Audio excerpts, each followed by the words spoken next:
No programa de hoje eu converso com o empresário João Carlos Paz Mendonça. Falamos sobre o aniversário de 100 anos do Jornal do Comércio, abordamos a crise econômica do país, a necessidade da reforma da Previdência e da reforma tributária e sobre vários outros temas.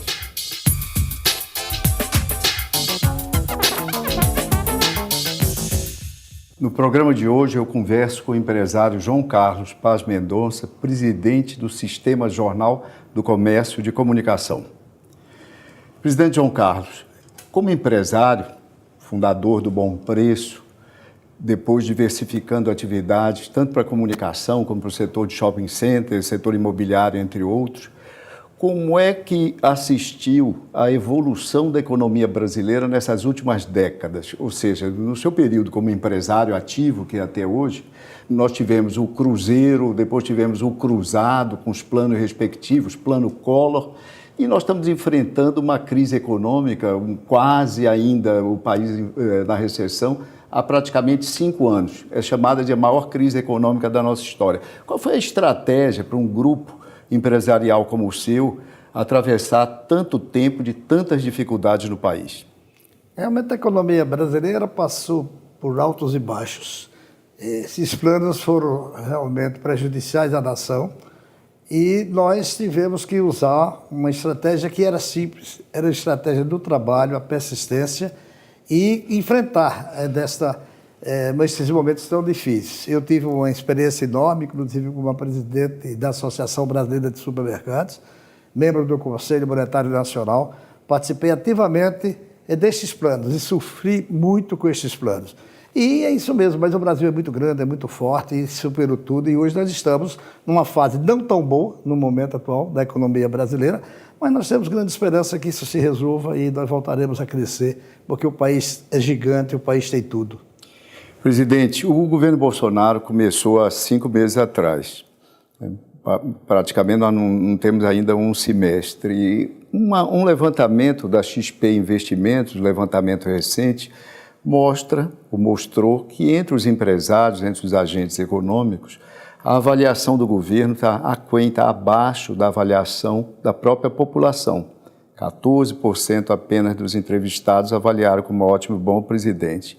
Houve manifestações de oposição, manifestações de apoio ao governo e, no início dessa semana, um café da manhã onde foi selado uma espécie de pacto, né, de governabilidade, um pacto pró-reformas pelos presidentes dos 3 poderes.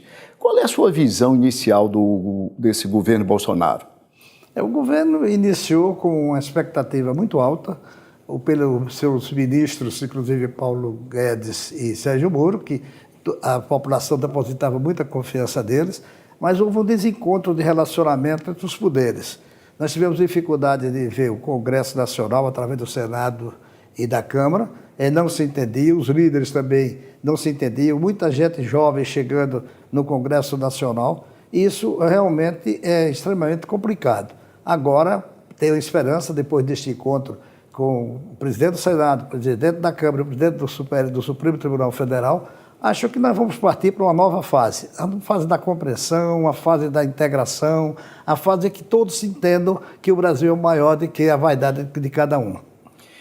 Sobre reforma tributária. A reforma tributária é um dos temas, né, importantes, embora haja um consenso também de que ela deve vir posteriormente à reforma da Previdência. Qual é a sua visão sobre a perspectiva de unificação de tributos no Brasil? Inclusive, alguns especialistas advogam a unificação dos tributos federais, estaduais e municipais. Isso funcionaria?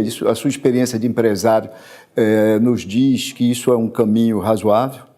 Sem dúvida, eu acho a necessidade da reforma tributária e não se confundir, porque comumente a reforma tributária é para aumentar impostos. E o governo tem insistido que não vai aumentar impostos, o Paulo Guedes também que não vai aumentar impostos, mas é importante que diminua o número de impostos, de taxas, etc., etc., que também desburocratize, porque hoje as empresas estão pagando muito caro para manter em dia esses impostos com informações e isso prejudica. A esperança nossa é que haja uma inteligente reforma e que não venha aumentar a carga tributária do brasileiro. Presidente João Carlos Paz Mendonça, reforma da Previdência. A reforma da Previdência é o tema da vez do país, é o compromisso do presidente da República, dos presidentes dos demais poderes e boa parte da sociedade. Qual a contribuição que a reforma da Previdência efetivamente poderá dar para começarmos a enfrentar o quadro de desemprego no país? Sem dúvida, eu acho a mais importante de todas as reformas no momento. A Previdência tem um déficit enorme, o governo precisa realmente recuperar a sua situação financeira e só a reforma da Previdência vai tirar dos privilegiados, lamentavelmente muitos estão reclamando, mas a verdade é que sem a reforma da Previdência o governo tem muita dificuldade de resolver os seus problemas de caixa. E isso, sem dúvida alguma, será benéfico para o país e vai fazer questão de justiça, porque quem é do INSS tem uma... O regime geral da Previdência, né? O regime geral da Previdência. Quem tem do INSS não tem nenhum prejuízo, porque recebe muito menos do que do poder público e das categorias especiais da Previdência. Categorias especiais. Então, eu acho uma necessidade realmente a reforma da Previdência. É muito melhor fazer agora do que amanhã não ter recursos para pagar aqueles que vão se aposentar. Você acha que essa reforma, de fato, será aprovada até o terceiro trimestre, como a média dos agentes econômicos supõe e diz isso em levantamentos? Acha que vai demorar mais? Acha que a economia vai ficar aí em torno de 1 trilhão, como é a perspectiva, um pouco para mais do Paulo Guedes, um pouco para menos das principais lideranças do Congresso? Essa reforma, de fato, vai ser aprovada, na sua opinião? Eu acredito que vai ser aprovado e é uma necessidade que seja aprovado, porque nós estamos com um déficit público muito grande. A Previdência onera o país de maneira extraordinária. Não são os pobres que ganham até R$ 5.700 do INSS não vão ser prejudicados. Naturalmente, algumas mudanças surgirão durante o trajeto dessas reformas, mas ela é necessária, precisa, porque os estados estão em situação realmente difícil e a nação brasileira também. Então, é uma reforma absolutamente necessária. Eu acho que será aprovado ainda lá para julho, até julho, máximo até agosto, será aprovado, o que é importante para o país. Fora a reforma da Previdência e reforma tributária, o que é que o governo deve fazer de imediato para estimular a economia, para rapidamente nós podermos sair aí dessa situação na qual o país patina já há alguns anos? Eu acho que tem que incentivar o investimento privado através de concessões, de privatizações, criar toda a infraestrutura, dar um apoio muito grande à habitação. Nós temos problema da maior gravidade em todo o país, falta de habitação. Então nós precisamos investir, porque esse aqui absorve mão de obra rapidamente e a mão de obra não qualificada, que é aliado a essa concessão de várias de estrada, de portos, de aeroportos, como estão fazendo, e saindo também, vendendo muitas empresas do governo que não funcionam. O governo não pode ser empresário. Eu tenho a impressão, se houver tranquilidade por parte do governo, relacionamento bom entre os poderes, nós iremos, sem dúvida nenhuma, ser beneficiados com esse tipo de atitude. Após vender o bom preço a um grupo internacional, né, seus negócios foram diversificados e uma parte importante deles, dos investimentos do grupo, direcionados ao setor de shopping centers, no Brasil como um todo e, sobretudo, no Nordeste. Hoje é praticamente impossível uma pessoa que mora numa das capitais da região ou um turista visitar um shopping center que não esteja associado à marca JCPM. Nesse setor, né, mais uma vez, o seu grupo se destacou pela inovação. Mas o setor está mudando, o mundo está mudando, o Brasil está mudando. Qual é o futuro, né, que o empresário João Carlos Paz Mendonça perspectiva, vê, antecipa para o segmento de shopping centers? Mas o empresário João Carlos Paz Mendonça vai responder essa questão no próximo bloco. Fique com a gente.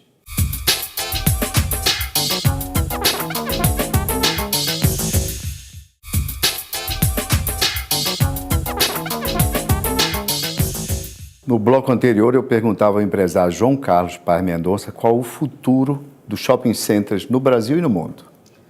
Nós crescemos muito nos últimos anos, nas últimas décadas, que principalmente no Brasil, shopping de alta qualidade, mas nós sabemos que shopping vai passar pela transformação. Quer dizer, tem que ver a modernidade, nós estamos vivendo um período muito forte de inovação, a internet está fazendo mudar muita coisa no mundo todo, e acho que shopping também passa pela modificação. Mas quem estiver bem localizado, quem tiver boa prestação de serviço, quem tiver forte em gastronomia, em lazer, em serviços e com as lojas que o consumidor queira, eu acho que não tem problema. Vamos passar com algumas modificações, algumas transformações, mas eu acho que ainda o futuro está garantido, depende de algumas posições importantes, que é no campo de atendimento aos lojistas, de atendimento ao consumidor, e isso parta pela inovação, tem que haver criatividade, tem que acompanhar o que está se passando no mundo. A localização do shopping é muito importante,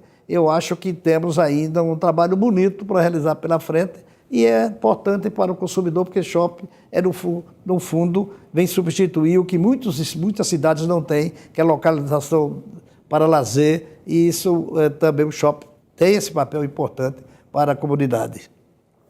Como presidente do Sistema Jornal do Comércio de Comunicação, você tem insistido na importância da liberdade de imprensa para a consolidação da democracia, para o avanço das conquistas sociais, para a melhoria das políticas públicas.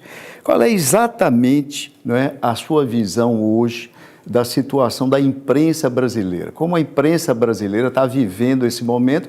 Todos nós sabemos que são tempos novos e, naturalmente, com suas dificuldades. Todos os segmentos da área de comunicação, que é jornais, rádio e televisão, passam por um processo de modificação. Eu acho que hoje você tem que ter uma visão muito forte qual é o seu papel na sociedade, por que a imprensa. Então a imprensa tem que estar a serviço da sociedade.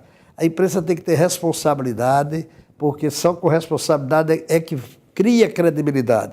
E só a credibilidade é que vai ser a manutenção dos veículos de comunicação. Porque hoje existe, inclusive, o jornalismo profissional que substituiu o jornalismo do passado. Hoje é diferente. Era jornalista, hoje é jornalista profissional. Porque os próprios profissionais estão retirando das redações aqueles jornalistas que não estão comprometidos com o momento atual, jornalismo profissional. Isso é o que nós acreditamos, do jornalismo profissional, da liberdade de imprensa, a serviço da comunidade, porque fora disso, realmente tem muita dificuldade para a sobrevivência. E nesses 100 anos que o Jornal do Comércio, que é o núcleo do seu grupo de comunicação, e está completando um centenário nesse ano de 2019, não é? O que é que está previsto, né? O que é que está pensado para os próximos anos desse antigo e, ao mesmo tempo, novo jornal? São as grandes preocupações de todo o segmento, principalmente o jornal impresso, que tem hoje a parte digital que começa a crescer assustadoramente, mas se você tiver voltado para servir a sociedade, você vai levando eles do impresso, lentamente, para o digital, e acho que tem aí a sobrevivência. Não fiquem pensando que vai desaparecer a notícia.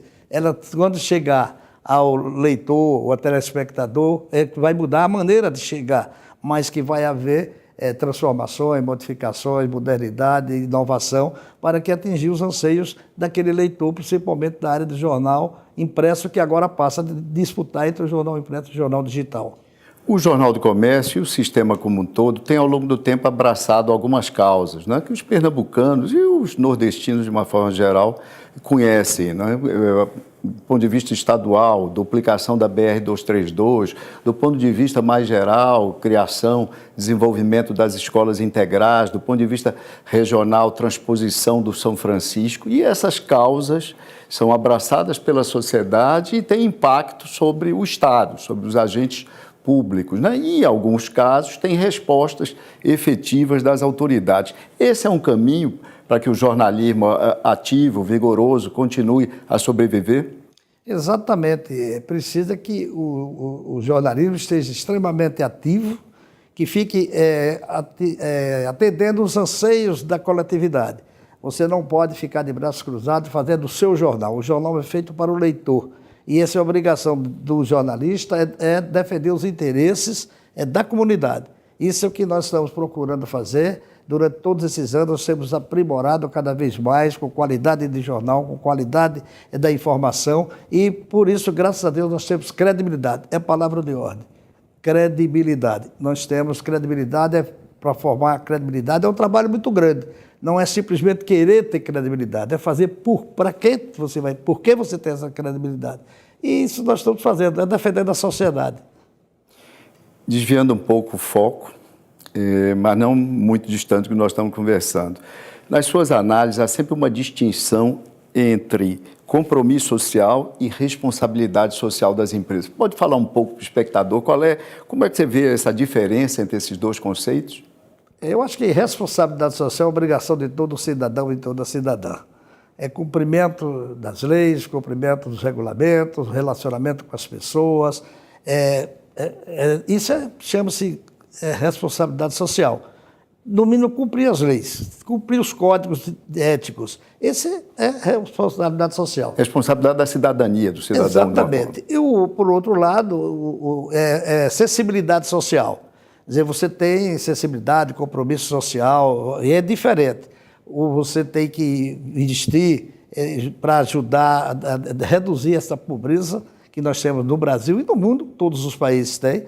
Esse que eu acho que é um fator importante, que é o compromisso social. Eu acho que no futuro, não muito longo, vai se formar um capitalismo mais social, não socialista. Um capitalismo preocupado com o social. Isso é extremamente importante para que a gente reduza essa disparidade interpessoal de renda, que as pessoas tenham maior oportunidades e só dependendo do trabalho do governo nós não vamos resolver.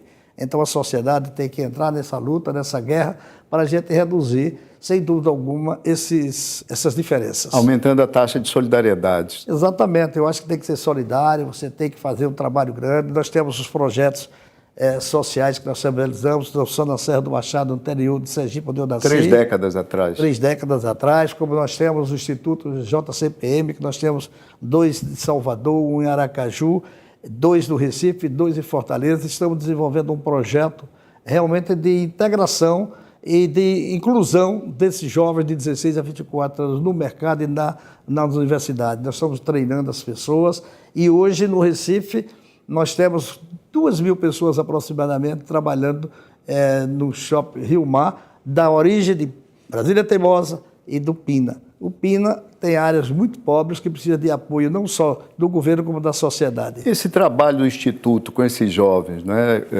próximos aos shopping centers dessas várias capitais, exatamente, presidente, consiste em que esses jovens são recrutados nas respectivas comunidades e qual é o tipo de treinamento ou de formação que eles recebem? Isso é recrutado das escolas públicas.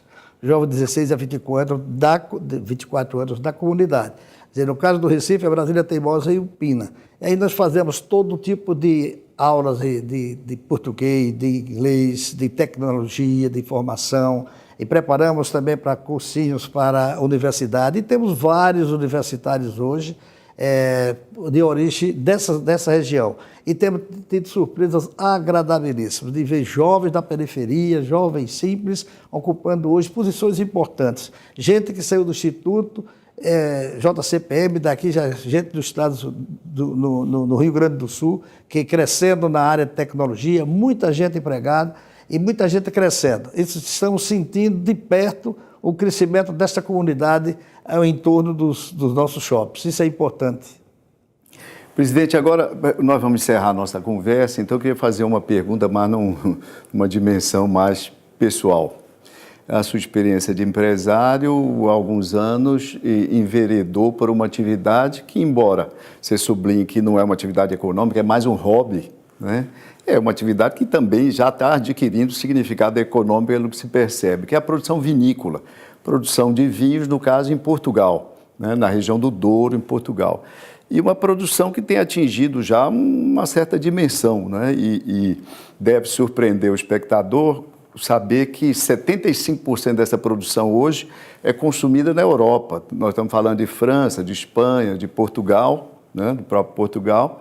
Ou seja, é um brasileiro que produz vinhos em Portugal para os europeus, de sobremodo. Qual é a sensação, qual é o sentimento envolvido e derivado disso?